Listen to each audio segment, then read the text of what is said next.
Halo, kembali bersama saya Gabriel. Nah, di video kali ini saya mau bahas atau jawab sebuah pertanyaan yang ditanyakan oleh beberapa penonton Dekor Ruang, juga customer Dekor Ruang yang sudah menggunakan jasa saya untuk mendesain dapur mereka. Terima kasih. Pertanyaannya adalah, kalau saya mau bikin dapur, mau bikin kitchen, atau mau renov dapur, saya perginya ke mana? Bagusnya pakai jasa siapa? Apakah Anda punya pertanyaan yang sama? Kalau iya, saya mau jelaskan di video kali ini. Kalau Anda tidak suka mendengar video 10 menit lebih yang isinya cuma saya bicara, skip saja video ini, karena saya tidak akan menunjukkan contoh desain, tidak akan menunjukkan contoh proyek, saya akan menjelaskan atau menjawab pertanyaan yang tadi. Kalau Anda suka lihat proyek, lihat desain, monggo lihat video saya yang lainnya. Oke? Baik, kita mulai ya. Kita bahas kalau mau bikin kitchen di mana. Mending langsung ke tukang, atau lewat desainer interior, atau lewat perusahaan konsultan desain. Saya mengkategorikannya ke 3 opsi ini. Tukang, interior designer sekaligus produksi, atau perusahaan interior desain. Nanti saya jelaskan bedanya. Pertama kita bahas tukang. Apa kelebihannya kalau Anda langsung bikin dapur ke tukang? Menurut saya satu-satunya kelebihan adalah murah. Sudah pasti murah karena langsung ke pengrajinnya. Itu kelebihannya. Kekurangannya apa? Kekurangannya ada beberapa. Kitchen set ini kan set ya, kitchen set. Nah, berarti ada beberapa elemen lain selain kabinet dapur. Ada kabinet, ada top table mejanya, ada dinding belakangnya, ada aksesorisnya, ada plumbingnya, ada kelistrikannya.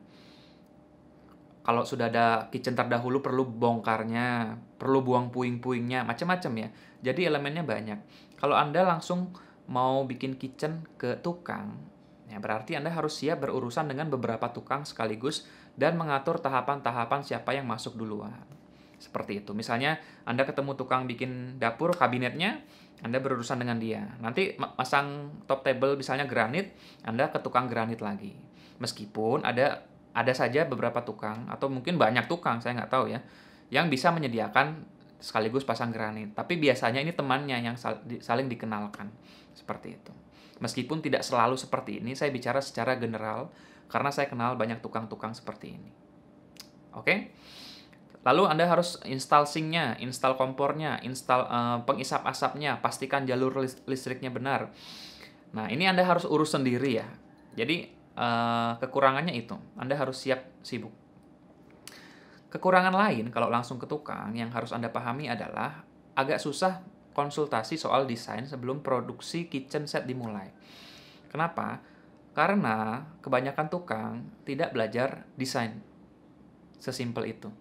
Jadi, untuk mendesain kitchen, khususnya kitchen yang sedikit lebih besar daripada kitchen, maksud saya kitchen yang ukurannya mungkin 4, 5, 6 meter ke atas. Kalau kitchennya cuma 2 meter atau 1 meter, ya mungkin kabinetnya desainnya terbatas. Langsung ke tukang tidak masalah. Tapi kalau dapur Anda cukup besar, maka saya sarankan Anda harus punya desain. Nah ini kalau ke tukang, langsung agak susah mendapatkan desain ya. Karena meskipun tukang ini paham coret-coret pakai tangan, oh Pak, di sini pintunya, kabinetnya di sini, tapi ada beberapa kaidah desain yang harus dipenuhi ketika mendesain kitchen set kalau mau kitchen setnya nyaman, ergonomis untuk jangka waktu yang lama. Nah, saya di lapangan sering sekali ketemu hal seperti ini. Jadi, owner punya kitchen sudah lama mau direnov. Nah, apa komentar dia kalau untuk desain yang baru? Dia selalu bilang gini, bukan dia, beberapa orang selalu bilang seperti ini. Pak, saya mau posisi sinknya di sini. Karena di sini nggak enak banget saya nyucinya, masa saya harus nyuci terus keliling ke sana. Kenapa? Karena ternyata posisi sink dan kompor itu berseberangan, di tengahnya ada island, ya kan? Jadi kalau mau nyuci harus nyeberangin island dulu. Terus kulkasnya di pojok sana. Mau masak, mau ngambil sayuran, daging, lari ke kulkas, balik lagi. Jadi saya tanya, memang dulu nggak didesain? Nggak, langsung tukang yang ngerjain. Seperti itu. Jadi bayangkan Anda keluar uang mungkin puluhan juta untuk bikin dapur. Setelah jadi dapurnya, kualitas finishingnya bagus, tapi secara ergonomis nggak nyaman. Anda harus pakai dapur itu bertahun-tahun dengan tidak nyaman. Tidak berarti tukang nggak bisa mendesain. Bisa. Cuma kan ada Sama seperti saya belajar desain dari pengalaman bertahun-tahun. Tapi sampai sekarang saya nggak bisa produksi kitchen set sendiri karena saya bukan tukang ya kan. Itu bukan bidang saya. Tapi tukang juga, dia terampil dalam membuat kabinet dapur, tapi dia tidak mengenyam pendidikan di bidang desain seperti itu.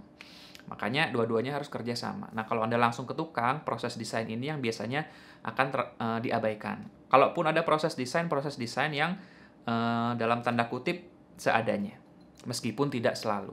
Tapi rasanya seringkali seperti itu. Itu kekurangan kedua kalau langsung ke tukang. Terus kualitas juga, kalau langsung ke tukang kualitasnya untung-untungan. Dalam artian apa?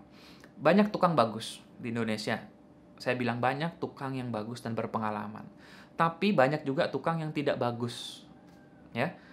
Tidak bagus dalam arti apa? Ada dua hal. Satu, memang kurang berpengalaman karena baru belajar jadi tukang. Kedua, sudah lama jadi tukang tapi ya kualitasnya gitu-gitu aja. Tidak mau meningkatkan kualitas skill pertukangannya. Banyak yang seperti itu.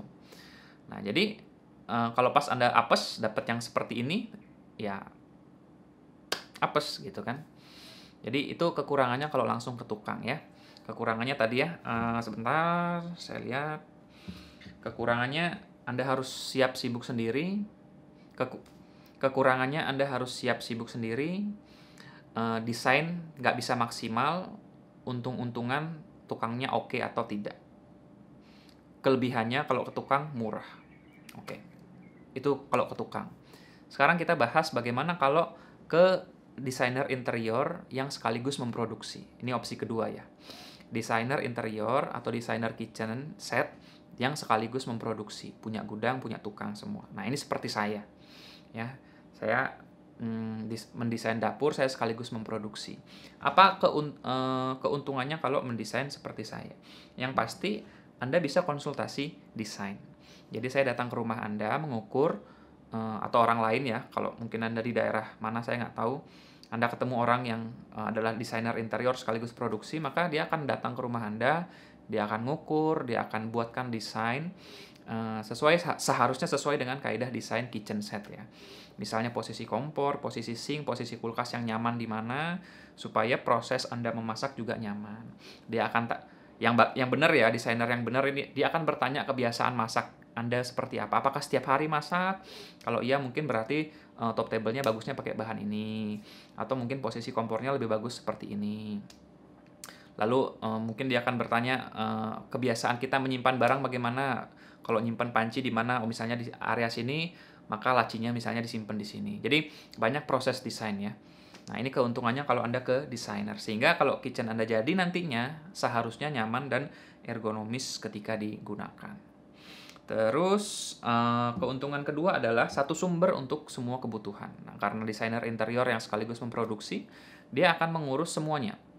Mulai dari kabinetnya, top table-nya, kelistrikannya, pengaturan sebelum diinstal sudah dipastikan semua oke ya. Nggak ada ceritanya tiba-tiba kitchen sudah jadi, mau pasang rice cooker, lupa pasang stop kontak. Atau listriknya lupa diinstalkan sehingga mau pasang penghisap asap nggak bisa. Nggak ada cerita seperti itu ya. Karena desainer interior ini yang sekaligus pelaksana produksi, dia akan memastikan semuanya betul sesuai dengan desain yang sudah disepakati bersama-sama. Itu keuntungan kedua. Nah, dan keuntungan ketiga, product knowledge-nya lebih banyak. Jadi, dia bisa menyarankan beberapa jenis produk material yang cocok untuk Anda sesuai dengan budget dan kebiasaan memasak Anda. Nah, kalau tukang, karena fokus produksi, mungkin dia tidak punya waktu untuk explore atau punya knowledge tentang produk-produk yang baru. Tolong, ini disclaimer lah ya. Saya ngomong begini tidak berarti pukul rata semua tukang itu nggak tahu. Banyak tukang yang sebenarnya sangat tahu juga produk knowledge ya. Tapi ya, apakah Anda akan ketemu tukang seperti ini ya kan? Belum tentu ya. Untung-untungan juga seperti tadi saya bilang. Nah, kekurangannya apa kalau Anda bikin dapur ke desainer kitchen yang sekaligus memproduksi? Kekurangannya adalah ya harganya pasti lebih mahal daripada ke tukang. Apakah harganya lebih mahal signifikan? Nanti saya bahas di akhir video. Oke, itu opsi kedua ya. Ke tukang sudah, ke desainer interior yang sekaligus memproduksi sudah. Nah, opsi ketiga adalah pergi ke kantor atau perusahaan interior design, konsultan desain. Nah, apa bedanya, beda terutama, beda apa perbedaan utama? Maaf, apa perbedaan utama antara desainer interior yang sekaligus memproduksi dan perusahaan interior desain? Kalau menurut saya, perbedaan terutama ada di perusahaan interior desain punya showroom. Nah, desainer interior desain yang sekaligus memproduksi biasanya tidak. Misalnya saya nggak punya showroom. Saya punya gudang, saya punya proyek yang bisa dilihat kalau ada orang yang mau lihat, tapi saya nggak punya showroom. Itu kekurangannya. Nah, kalau perusahaan interior design biasa punya showroom di mana dia sudah memberi contoh nih kitchen set fisik real yang jadi nih, kayak gini nih. Nah, seperti itu. Keuntungannya Anda bisa lihat langsung ya, oh kitchen set seperti ini, kualitasnya seperti ini, bahan yang digunakan seperti ini. Bagus ya? Itu kelebihannya. Kelebihan lainnya juga ya proses desain akan dibantu oleh perusahaan interior design ya. Nah, tapi kekurangannya apa? Kekurangannya adalah pasti harganya juga jauh lebih mahal daripada tukang dan daripada desainer interior yang langsung memproduksi tadi ya. Karena sudah punya showroom, punya pegawai, ya nggak mungkin jual harga kitchen dengan harga yang murah ya. Karena dia harus bayar pegawai, bayar showroom, entah ada proyek atau tidak, showroom harus tetap dibayar, ada listrik, ada biaya operasional dan macam-macam. Jadi harganya wajar kalau harganya naik. Ya, jadi itu. Kalau bikin di perusahaan interior design. Oke?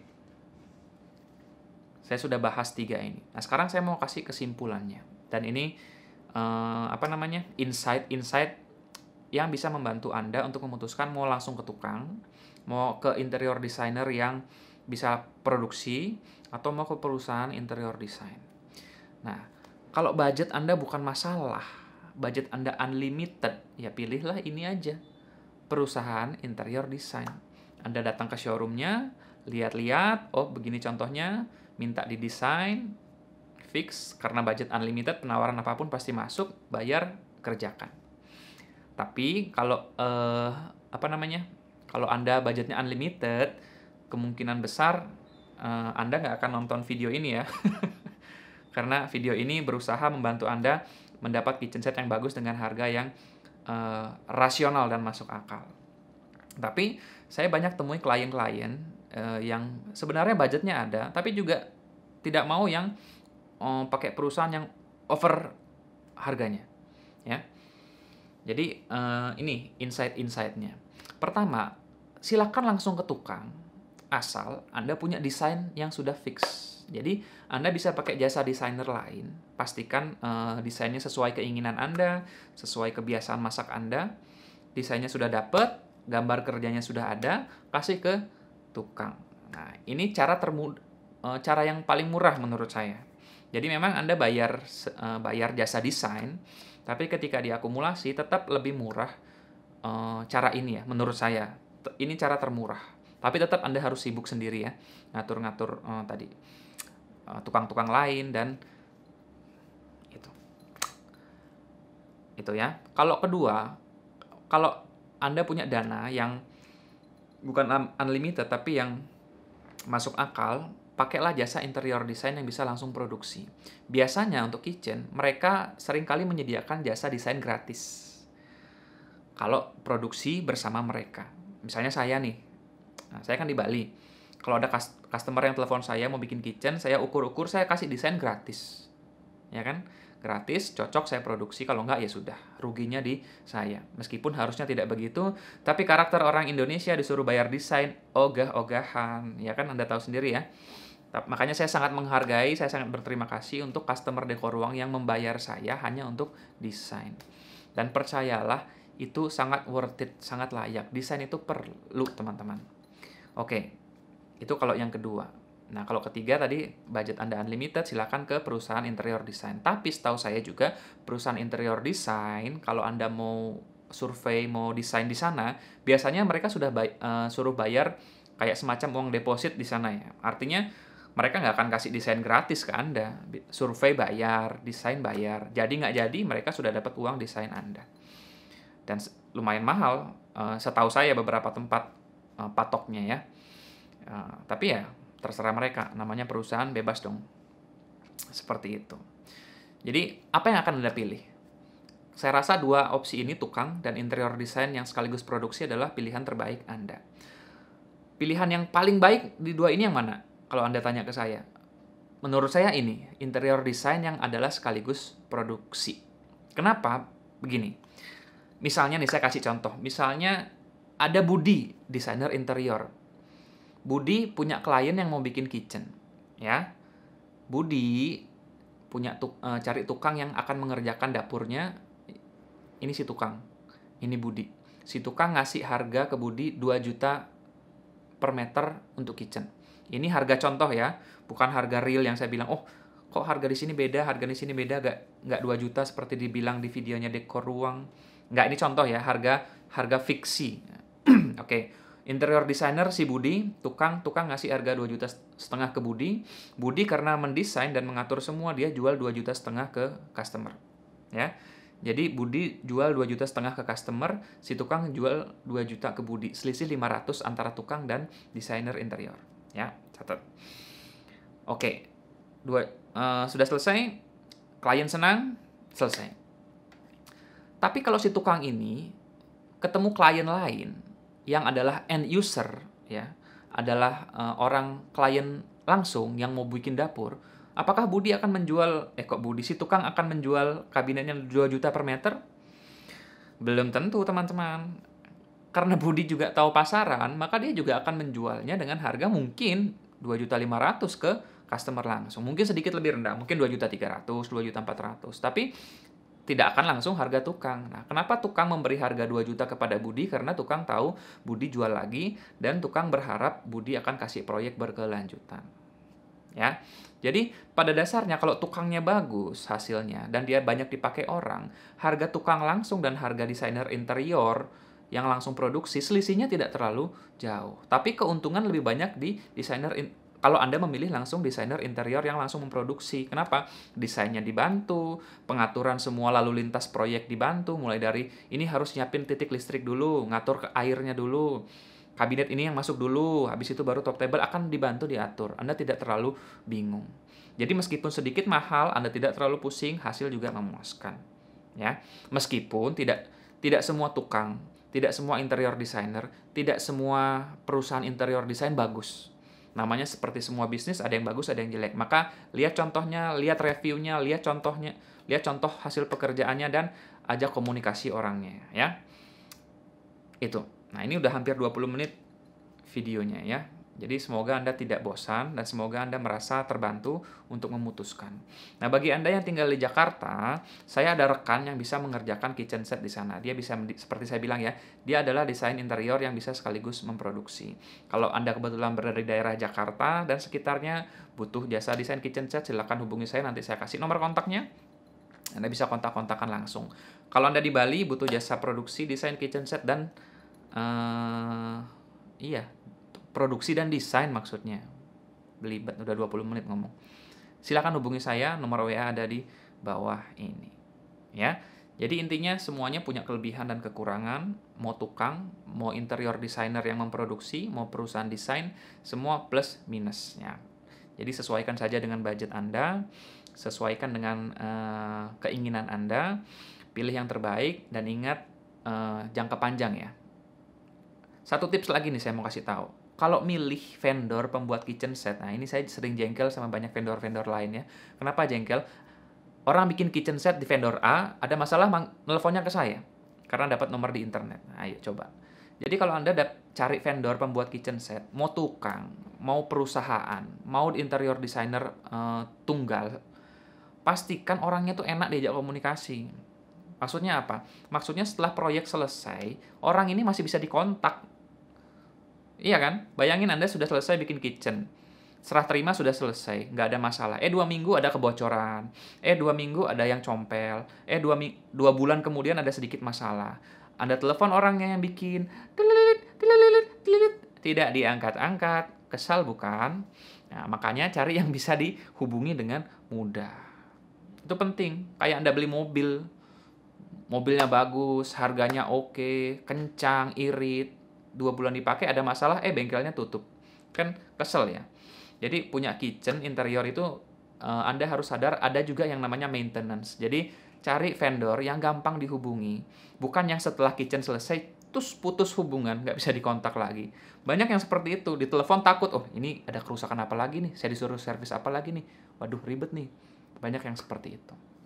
Semoga Anda nggak dapat yang seperti itu. Maka pilih dengan hati-hati, jangan buru-buru, pastikan semua oke, baru eksekusi dapur idaman Anda. Baik, terima kasih sudah kepanjangan. Kalau Anda suka videonya, silahkan di-like, di-share.